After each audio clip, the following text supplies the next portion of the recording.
Transport Minister was speaking in Paris, where, of course, the flight data and the cockpit voice recorders are being read out by the BEA, which is the French authority. What we now understand is what people had suspected. He said that there are certain similarities between the Lion Air crash back in October and the Ethiopian crash earlier this month. Now, what those similarities were, he didn't say or didn't go further. He said that more details would be given in the preliminary report, which is to be presented in 30 days. Now, it's an international treaty requirement under so-called Annex 13 for the investigating authority, in this case the Ethiopians, to produce such a report.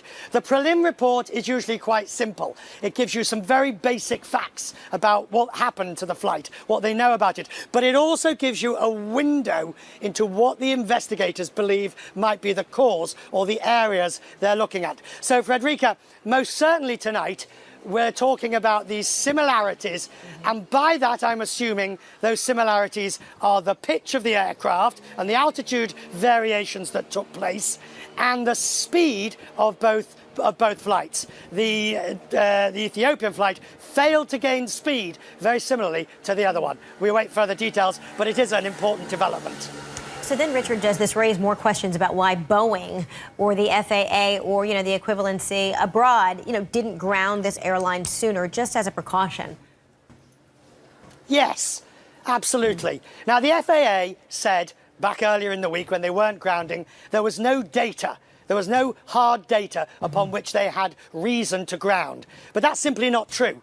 The coincidence and similarities alone were reason enough for the British, the Germans, the Australians, the Chinese, the list goes on and on. All these other organisations found the mere similarities alone without further evidential data to ban the plane. The FAA chose in those circumstances to take a purely data-driven approach, and they boasted about it in their announcements.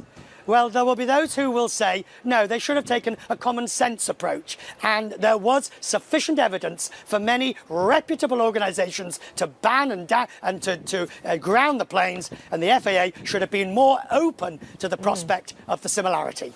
And making way for the use negligence might be used in any kind of legal challenges that may be upcoming.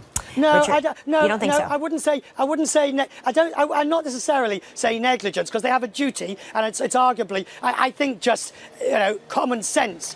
The FAA. It's difficult to understand, Frederica, why the FAA was so stubborn in sticking to their position when everybody else was saying the opposite. That, of course, will be the issue. We shall see. All right, Richard Quest, thank you so much.